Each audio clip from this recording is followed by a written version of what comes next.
სახელითა მამისათა და აზისათა და სულისაწმინდისათა ჩვენთან არის ღმერთი. გილოცავთ დღევანდელ დღესასწაულს.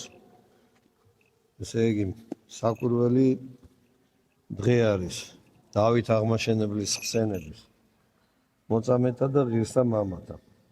თან კვირა არის უძღების შვილის და მარხვას უნდა შეუდგეთ, გვიახლოვდება დიდი მარხვა და ცისკრის მსახურებაზე და ჩვენთან განიცადაზე იგალობება სწრაფად განმიხვენ სინანულისა ჭენი მეუფეო. საოცარი განცდაა მარხვისთვის სამზადისი და უძღების შვილის კვირის საკითხავი. მამას, რომელსაც ორი ძე ჰყავდა და უმცროსმა დროზე ადრე მოითხოვა თავისი წილი და მისცა მამამ ყველაფერი ისე, რომ იცოდა, რომ არ იყო ჯერ მისი დრო, მაგრამ მაინც მისცა დაუთმო თავის შვილს. წავიდა ეს მცირე, ანუ უმწემესი, უმცროსი და ყველაფერი მამისაგან მიცემული ქონება წარაგო, გაფანტა, გაანიავა. ქეიფში, უწესო საქმეში, უწესო ადგილებში სიარულით. როცა რომ აღარაფერი აღარ დარჩა, დაჯდა და იფიქრა. მამა ჩემის სახლში ყველას საკმარისი საჭმელიც აქვს და სადგომი საცხოვრებელიც. მე კიდე აი აქ გორების მწყემსად დაუდექი ვიღაცას მოჯამაგირეთ და მშია და ვერც კი ვიკმაყოფილებ ჩემ გრძნობას. და შეინანა და თქვა, ავდგები და წავალ და ვეტყვი მამას, რომ არ ვარ ღირსი შენთან მოსვლის და შენდობის თხოვნის და ალბათ მამაც მიმიღებს. მამები ამბობენ განმარტებისას, რომ სულით იცნო უძღების შვილის შინაგანი მდგომარეობა მოწყალე მამამ და როცა რომ ის დაიძრა, მოდის და კარებში დგას ზღურბლზე და ელოდება მას, რომ მოვიდეს. და რო გამოჩნდება დაძონძილი, შეუხედავი მოულელი, ჩაიგრავს მას გულში და თავის მოსამსახურეებს ეუბნება. გამოუტანეთ ყველაზე ძვირფაში შესამოსელი, სამოსელი პირველი.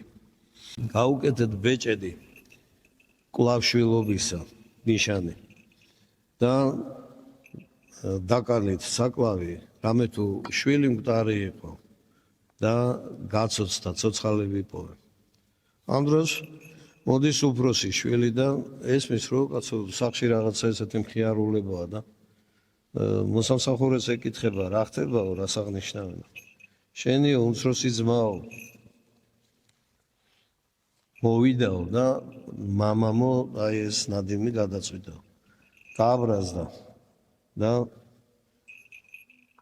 მამას ეუბნება, ამდენი ხანია შენთან ვარ და ყველაფერს შენს დავალებას ვასრულებ.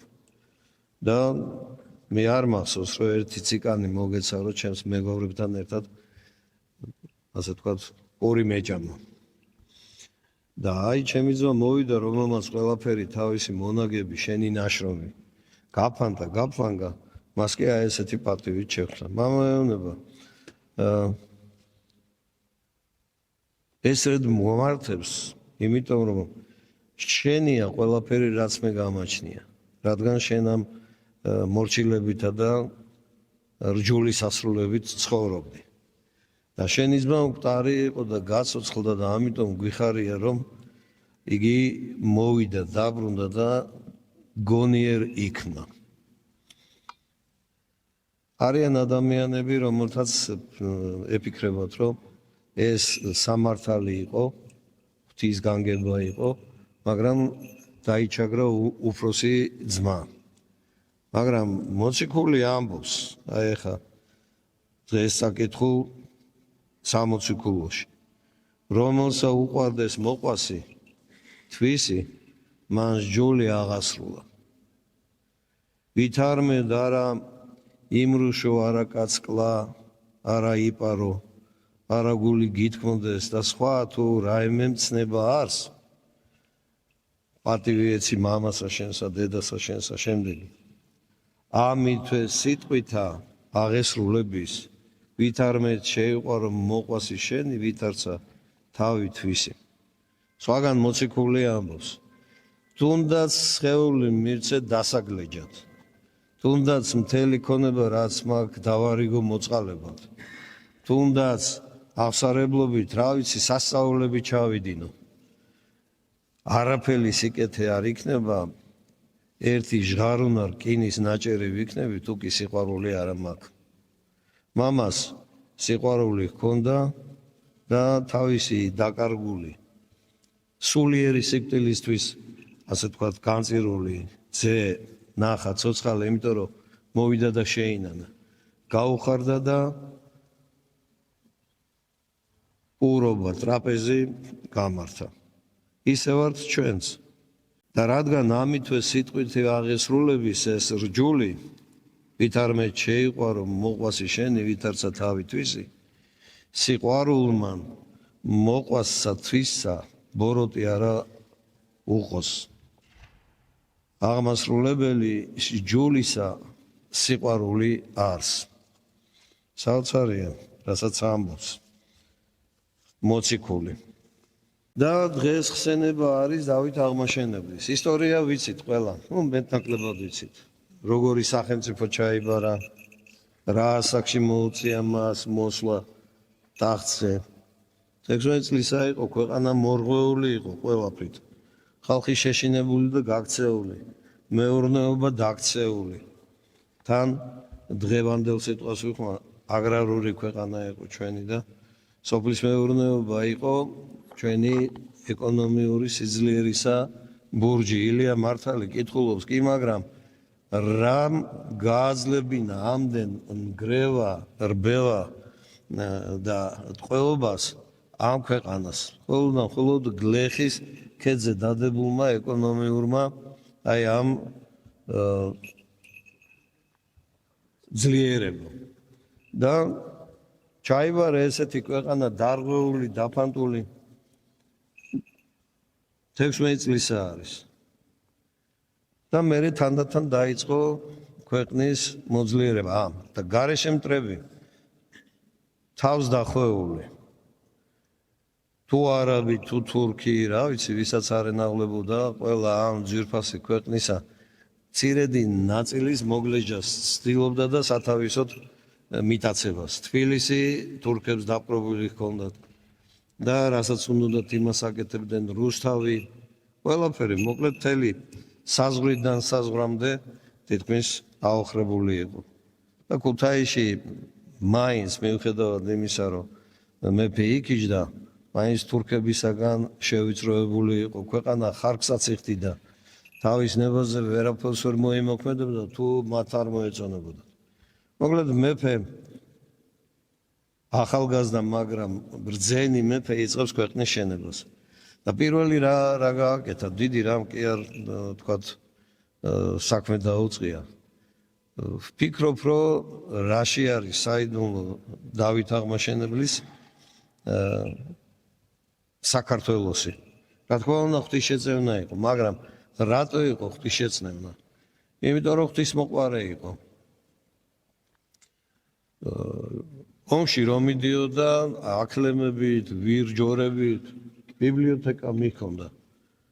ომისაგან, ბრძოლისაგან რომ მოიცლიდაო, დაждდებოდა და სამოციქულოს კითხულობდა და რო დაამთავრებდა, მერე ნიშანს დასვავდა. წელიწადში სულ ცოტა 12 ჯერ კითხულობდა.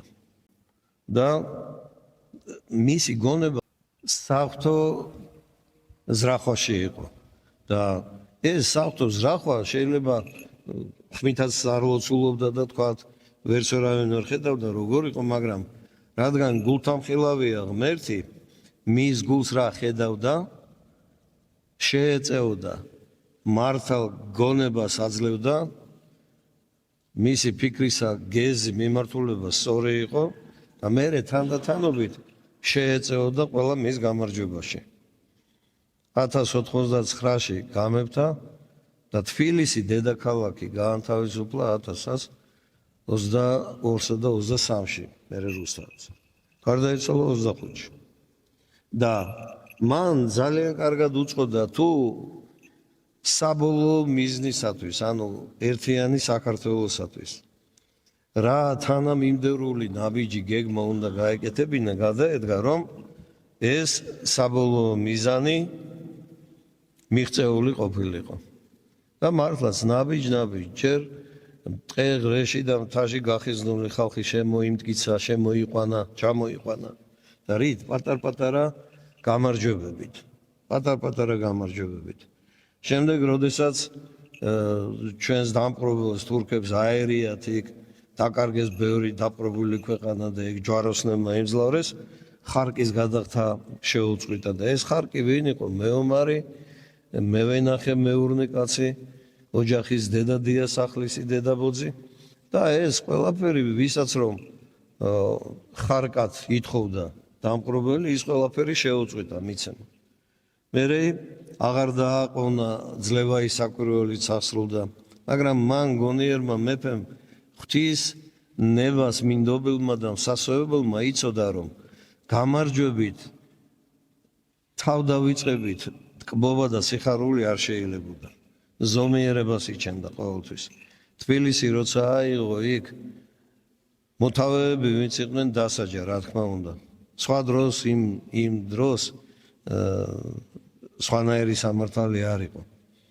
ვინც მტერი იყო შიგნით, შინაური მტერი, ისინიც დასაჯა, სასჯელის გარეშე არ დაუტოვებია. მაგრამ ეკლესია გაწმინდა. და როცა რო თბილისი აიღო, იცოდა რა, იქ ჯერ კიდევ უცხოტომელი ბევრი იყო, თან პოლიტიკურად ამიერკავკასიის შეიძლება ითქვას ქალაქი თბილისი იყო ის გზაჯვარედინი, რომელიც ყველას რომ სჭირდებოდა და თვალი ეჭირა. დღესაც ესეა. თბილისში რო გავიაროთ, როგორც იტყვიან, მილეთის ხალხი დადის. თუ შინაური და თუ უცხო გარეული. ყველა იქ ირევა ცენტრში. რატო? იმიტომ რომ ეს ღვთით დადგენილი და ღვთით მოცემული სიკეთე არის, ჩვენ უბრალოდ კარგად უნდა გამოვიყენოთ. და იქაურ ქრისტიანებს უთხრა, როცა ამათი დღესასწაულია, თქვენ ახლა მაინცა და მაინც კეიფს, ღორის დაკვლასა და სხვა ესეთ ნადიმს ნუ გამართათო. რატო? იმიტომ რომ მეფემ იცოდა, რომ ისინი ყოველთვის იფიქრებდნენ შურის ძიებაზე. და კი არც დააყონეს. ნუ რამდენ ხანს გასტანა სიტყვაზე ძლიერმა საქართველომ, ოქროს ხანაწოდებულმა, ერთი საუკუნე, თამარის შემდეგ უკვე თანდათან რღვევა დაიწყო. მაგრამ მეფე იყო, რომელიც დავით აღმაშენებელი, საოცარი შემართული, არ დაიზარებდა და სურო ღამე ყოფილიყო, დილით უკვე მტერს შემოსასვლელში დახვდებოდა ქვეყნის შემოსასვლელში. მოარღვევდა მათ ყველა, თქვათ, სადგომს, ბანაკს, გაიმარჯვებდა და ეხლა სრულიად საპირისპირო მხარეს. ამინდით მორიდება არ იცოდა, ზამთარში, მუხლამდე თოვლში ცხენდა ცხენილიდა. ჩავიდოდა და მტერს მოულოდნელო თავს და ესმოდა შირაკში. როცა რო ეგონათ, შირაკი ეს ეხლანდელი აზერბაიჯანის საზღვარია, თორემ მაშინ ირანელებისა იყო. მოკლედ შეითქმნენ და თქვეს, რომ ეს საქართველო უნდა ამოვძირკოთ, სრულიად უნდა გადავაშენოთ. და ძლევა ისაკვირველი მაშინ მოხდა და მეფემ სიტყვით მიმართა თავის მეომრებს. უკანა გასასვლელი გზა თავადვე მოისპეს, ჩახერგეს. და მისმა გონიერებამ და ზეცით საფრთხო ნიშანმა წინდა გიორგი იბრძოდა, მეწინავე ხაზზე იყო ჩვენი ხედრობის. და ეს ძლევა ისაკვირველი მართლაც აღესრულა. გაიხარა ყველა დიდი ძალი, ასე ვთქვათ, ქონება და ალაფარი დარჩა საქართველოში და ყველამ გაიხარა, თუმცა სხვა ბევრი საქმეც იყო გასაკეთებელი. ღმერთი ხედავდა მეფის გულს და საოცარია გალობანი სინანულისანი. როგორი მეფე იყო, როგორი გამჭრიახი ღვთისმოყვარე და როგორი უბრალო. მე ვფიქრობ, რომ ეს გალობანი სინანულისანი ალბათ სკოლაში უნდა ისწავლებოდეს, ალბათ ყველამ უნდა იცოდეს. ერთი მიზეზის გამო დავითი საქართველოს მივტირით და დავითი როგორი იყო ბერმა არ იცის. ამბობდნენ მეჩეთში შედიოდა და მათთან ლოცულობდა, მათთან ერთად. არაფერსაც არ ლოცულობდა, აქ წერია თავის გალობანის სინანულისანში. და რა საოცარი პერიოდი იყო, მეფე და ერი ერთ ენაზე ლაპარაკობდა, ერთი და იგივე სიტყვითა და ფრაზით ეუბნებოდნენ სათქმელს. მეფეს ერის ესმოდა და ერს მეფისა ესმოდა. და მთელი ჰაერი გაჟღენთილი იყო საღვთო სულით და შემეცნებით. და გალობანის სინანულისანს მეფე იწყებს ესე. რომლისაცაც წინაშე ქედ დადრეკიუ არს ყოველი მუხლი ყოველი მოდრკების და ენაი ყოველი შენ სახმობს აღსარებასა მეცა სიტყვა აღსარებასა მომხედენ. როგორი ღვთისმეტყველებაა. მეფე არის, რომელზედაც ამბობენ, რომ არის მესიის მახვილი. ვის აღარ ადრიან. მთელი მაშინდელი ევროპა ელის მესიის მახვილს, რაინც, რომელზედაც მითებია შექმნილი. ხოლო ეს თავად კიდე საოცარ თავდაბლობას იჩენს და ყველასთვის მაგალითს დებს. რომლისაც წინაშე ქედ დადრეკილ არს ყოველი მუხლი ყოველი მოდრკების და ენაი ყოველი შენ სახმობს აღსარებასა მეცა სიტყვაო იესოს მიმართავს აღსარებელსა მომხედენ. ხაცსა თვისსა მამსგავსე დასაკვრელად გრძნობადისა და გონიერისა მყოფობისა დამაწესე შენებ არსა სიტყვებისა ჩემ შორისსა შეკრებითა ხოლო მე უმადლო გექმენ. ყველაფერი მომეცი მსგავსება შენდამი სიბრძნე გონიერება გულისმის ყოფა ყველაფერი მომეცი ხოლო მე კიდე უმადური აღმოჩნდი და ეს შენგან მოცემული ყველა აი ეს სიკეთე გავფლანგე. ეხლა მთლიანად არ წაგიკითხავ, თუმცა კი ძალიან კარგი საკითხავია. ადგილ ამოვიღებ. ისრაელისა მეფეთა ბაძებთ გარნა უსჯულოთა და რამდენ მეძლოს ცდებოდე მაღალთა ზედა კმევისა და წარმართთა აღრევისა მიერ და ძალთა ცისათა თაყვანის სემისა. ელინთა მიერ ვერცნობაი სიბრძნითა ღვთისაითა ხემრთისაი და შემოქმედისაგან შექმნილთა მიმართ სვალებაი თაყვანის სემისაი სრულხავ რაჟამს თითეულსა ნებისა კერპსა მსახურე. სოლომონისა ისა წურბლისა მსგავსად ვერ მაძღარი სხვათა სოფლის კიდეთა ვეძიებ დაპყრობად და ღმრთისა საზღვართა ვაბრალობ ვითარცა მცირეთა და უნდოთა ჩემისადმდე უძღებებისა და გულის თქმისა. ვერცხლი ვითარცა მიწაი და ოქროი ვითარ თიხაი უბნისაი ვიუნჯე დავაგროვე. თაყვანის ვეც ანგარებისა მამონას ვითარიგი ძველთამად ბალს და ასტარტეს და ქამოს საძაგელსა. თავისთავ სამხელს სიტყვაი წმინდაი და ბჭეთაზე და მამხილებელი მოვიძულე. ხოლო მლიქნელთა ძმაცული სივერაგე ვიტნე და შემასმენელთანი დავიტყვენ მზრახვანი და ცრუნი განსენ მსჯავრნი.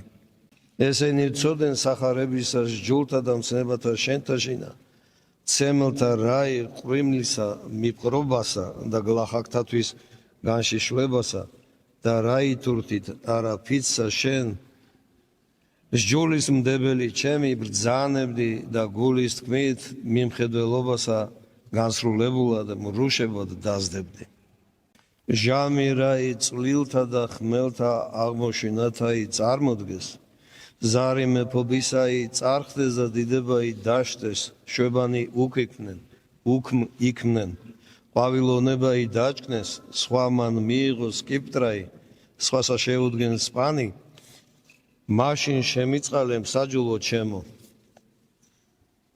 ანუ ის დიდება მეფური სპათა სიმრავლე ყველაფერი წარხდება სკიპტრაც სხვას ექნება და სპაც ჯარიც მას შევოდგება.